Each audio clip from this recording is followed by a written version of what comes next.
Hey lady, welcome to the Postpartum on Purpose podcast. If we haven't met, my name is Anne Marie. I'm wife to James and mom to 5 beautiful kids, ages 9 down to 2 months, with 1 miscarried baby. It is my hope to help other women experience postpartum as a time of grit, growth, and grace.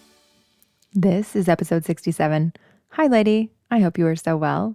As I hit record, my husband and my oldest are on the way back from getting my husband's first deer of the season.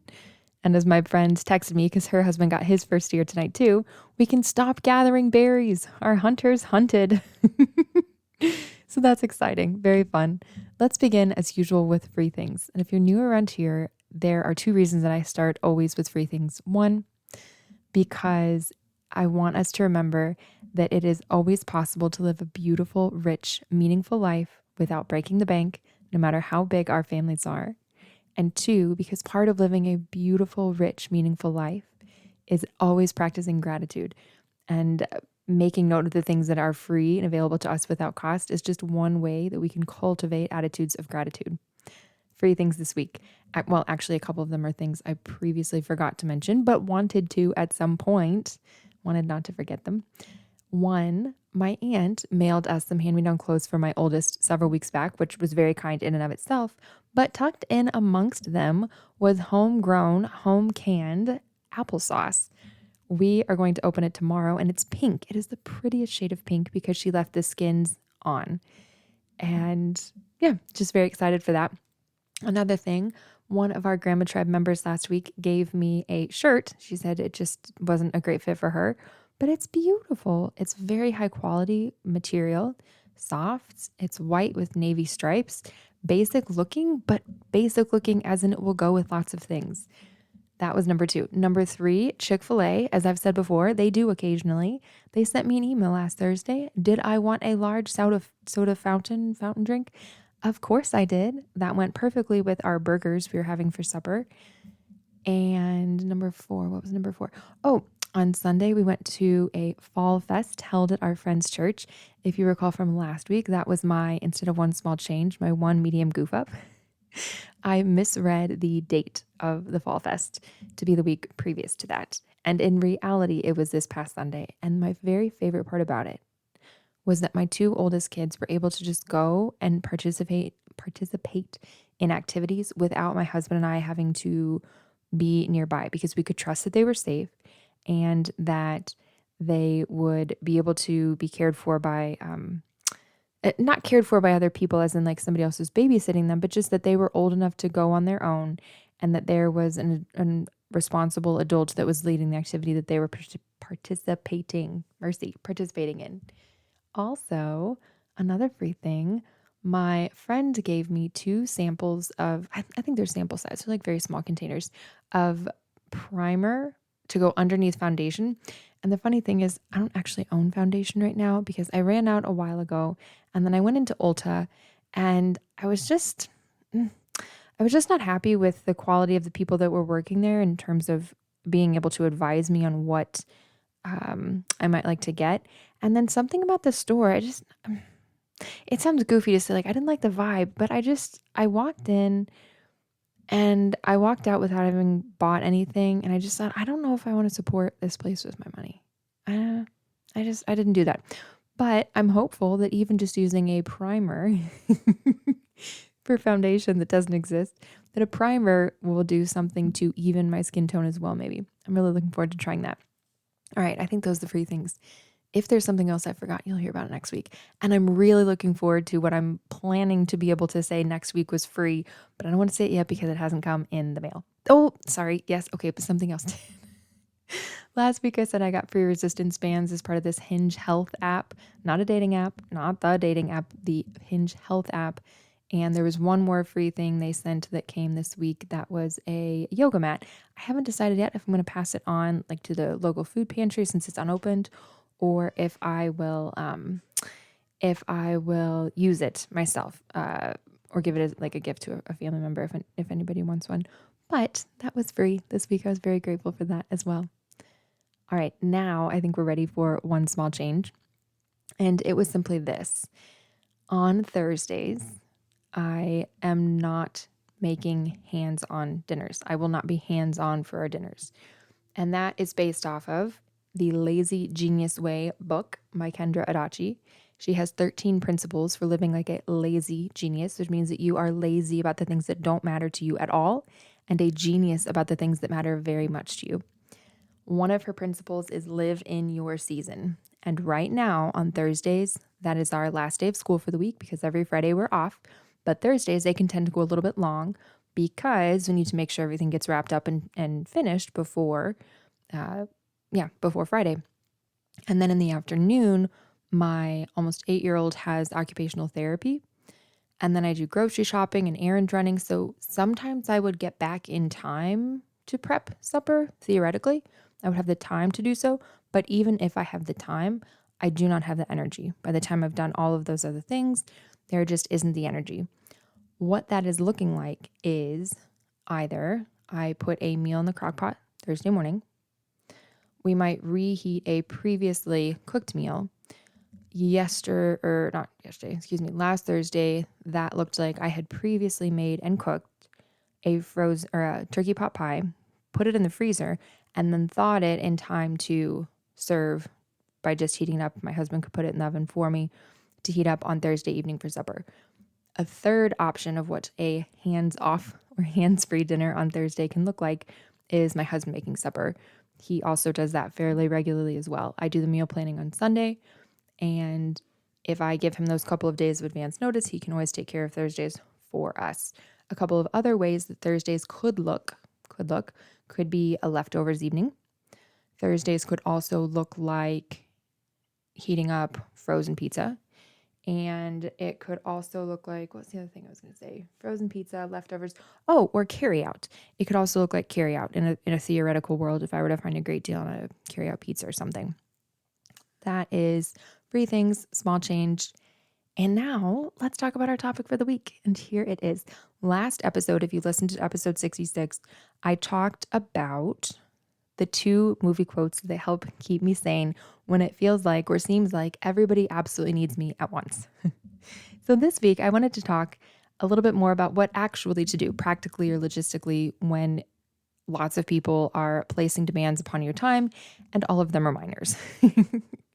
All of them are minors. There are 3 principles that I wanted to offer to you. And the very first one is when you are determining where to put your time and energy as a lot of inputs are coming at you. You are being bombarded by other people's needs. The very first thing, of course, is safety first. When I was in nursing school, we learned about the ABCs, making sure that we had the airways secured, that the patient was breathing, and that they had circulation, that they had a pulse. Then I heard later on, well, no, it should actually be CAB, yeah. Circulation. We do CPR first. If somebody doesn't have a pulse, we need to find that out first, and then we maintain their airway, and then we make sure that they're breathing. We put them on the ventilator. But what that just means is this. The most important thing to do in any given situation is to ensure that any exits are closed, so to speak, if there is a safety issue. So if there is a child running towards the road, if there is a child putting their hand on a hot stove, right? That is where your time and attention is going to go first. But oftentimes there is not a safety issue when we have lots of different little people's needs coming into contact all at one time. I'm picturing it like all these asteroids crashing into each other in a field, like out in space. That's what I'm picturing. But if safety is not an issue, and what we're really looking at is, okay, how do I juggle, manage, respond to what is in front of me? The second principle that I want to offer for your consideration is prevent when possible. And let's just acknowledge right here that learning to handle multiple people's needs at one time is an upper level mom skill. Whether you are handling 2 people's needs, 2 small children, or 5 or 10 or however many there are, this is a next level skill. And that's because this skill builds upon lots of other smaller skills that you need to have as a mom. And I want to acknowledge that this language of skill set and mindset and needing to grow your skill set or expand your mindset in order to do all sorts of things, right? In order to know how to run a home, in order to know how to keep your peace, in order to know how to hold people accountable, in order to know how to handle critics. In all of these things, we need to learn new skills to do these different things that we want to do. We need to expand, in many cases, our mindset or adjust our mindset or our expectations around those things. And the beauty of the Woman's School, which, just to be very transparent, I have never taken any of their paid courses, but I've consumed a lot of their free content over the years. What I really appreciate about the Woman's School was this idea that women need to be trained. Each one of us don't just automatically know how to do any of these things that we as an adult need to, but we can learn and we can get better by practicing.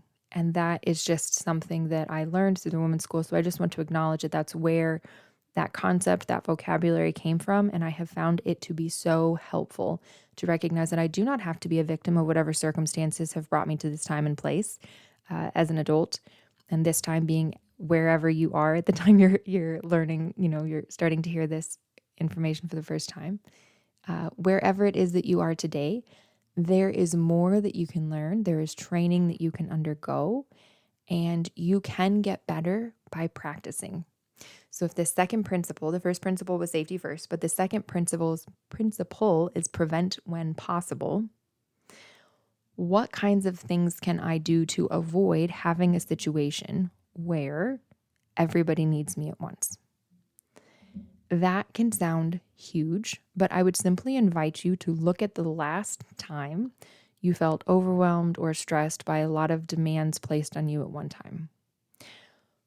Maybe you are looking at the most recent example, or maybe you want to consider through the lens of what comes up the most often. What is most often a stressful scenario for you? And that might be when you are preparing supper, as one example. It might be when you are getting everybody out of bed in the morning. What times of day perhaps are most stressful for you, where you have lots of demands placed on you at one time? And then what happens repetitively? So maybe it's not just a specific time of day, perhaps it's a scenario or a situation that comes up often. What might that situation look like? And I'd love you to actually sit down and think about that for a minute. Sometimes we don't want to think about the things that are stressful to us, and that's pretty understandable. But if you could actually not turn away from it for a second, but actually turn towards it and maybe even put a couple thoughts on paper as to what the demands tend to be, even just like themes. Not that it has to be super, super specific, but just themes. And once you have a sense for what that type of situation or scenario is, how can you use prevention as the best medicine? And can you help yourself by teaching your older child or children either to help or to help themselves? I'll give you an example of how they might help.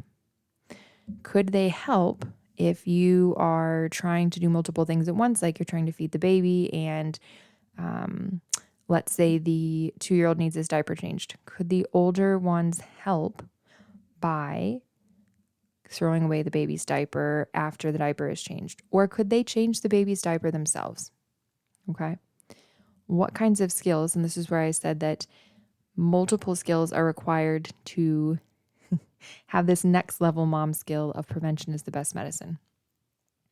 What can you teach your older child or children, no matter what age they are, that will help you? But also, how can you teach them to help themselves?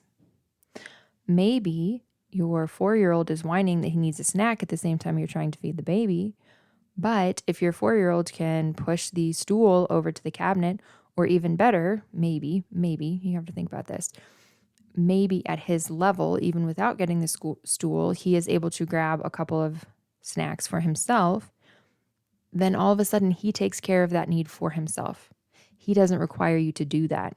Or maybe you are trying to get supper on the table and he can reach his own plate, cup, and fork, because they're in a cabinet low enough for him to do so.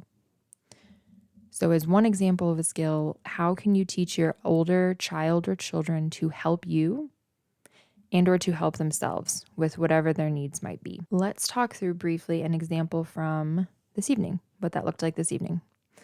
To set the picture for you, my husband and my oldest were gone because they were getting the deer. And so I had my almost 8-year-old daughter, I had my almost 4-year-old son, 2-year-old son, and then the baby who is now 4 months old. Okay, I was getting supper on the table, but not really getting it on the table. I was making it still. I had biscuits that needed to go into the oven, and then I had pork chops that I was making with grapes and onions, which sounds crazy, but is actually delicious. There's this white wine sauce that you make, and it's quite simple, which is the beauty. That's another skill. Planning a meal for when your family or your big help, right? My oldest and my husband, when your big help are gone, can you make a simplified meal? This meal that I made was essentially breaded pork chop with cooked grapes and onions in a skillet. And the 7-year-old was able to chop up the grapes. The onion to prepare took 2 minutes to slice it up. And then the sauce was chicken broth, white wine, what else? Thyme leaves, and then a little bit of Dijon mustard. And I think that was it. So you just stir it to thicken. It takes a couple minutes. And then the biscuit recipe that I made was one that I have made. If I've made it once, I've made it 45 times. I've made it a lot of times. So I chose to do foods tonight that would be nutritious and filling, but also simple to get on the table. Okay, but I was making them both at the same time, and things were getting kind of greasy and hot on the stove. And the 7-year-old wanted to help, except that she only wanted to help if it was something that she was interested in. And then the almost 4-year-old and 2-year-old wanted to help very much, but they needed to stay away from the hot stove. And then the baby was screaming. I realized later she had a bubble, but she was just bawling, just bawling. So the mindset that I needed at that time was, it's not forever, it's just for now. Using the 2 quotes from last week that I shared, right? I'll be with you in a minute, Mr. Peabody. And then also just laughing at myself a little bit to recognize that other quote that in moments of quiet, I find myself strangely drawn to you, but there haven't been any quiet moments. It was not quiet at the time that this was going on. Okay. It was not quiet. It was loud. It was chaotic. And at first I was handling it. And then there came a time where I did not want to handle it because the 2-year-old was also then crying and this, that, and the other thing. But in that moment, I needed to remind myself, it's not forever. It's just for now. And to say, okay, what has to happen first? The food I could not leave on the stove. My daughter in that moment, even though she was upset and crying, she was not unsafe. Okay, she was safe as she was. So she needed to stay in her pack and play, even though she was crying, because I needed to get to these things that I could not leave on the stove. And then the 7-year-old, I was able to enlist with a couple of repeated directions. Now, would I have preferred to just give them once? Yes, I would. But I was able to get her involved by cutting the grapes for me to put into the sauce and then having her set the table as well. And I will just say that when you give kids the chance to help you and you make it clear that you actually need their help, you are inviting them into responsibility with you. You are inviting them to accept that trust in their ability to help you. And there is a pride that they can get from being helpful to you in that situation. And I actually did see that happen because this evening with the 7, almost 8-year-old, because shockingly, the crying continued at supper as I was trying to hold my daughter, but also needed to cut up meat for the 2-year-old and also try to eat, etc., etc. My 7-year-old, I asked her politely, could you please cut up this meat for your brother, the 2-year-old, and then some for your brother who's almost 4? And she didn't. She didn't. It was a great grace, and she did that. I would simply invite you to look at situations, like I said, what kind of situation is most stressful to me and or what comes up the most often? How can I teach my kids? Prevention is the best medicine, right? How can I teach my kids to help me? Or how can I teach my kids to help themselves? The stress of the meal actually began to dissipate even before we sat down, as we moved through the stress of my daughter crying, my son's wanting to help but not really being able to help so much, right? But trying to allow them to do what they could with also helping the 7-year-olds at the table. We moved through that stressful time in a less frenetic way than we would have otherwise, because prevention is the best medicine. I have been teaching them over time to help me and to have that expectation that they are going to need to help me sometimes.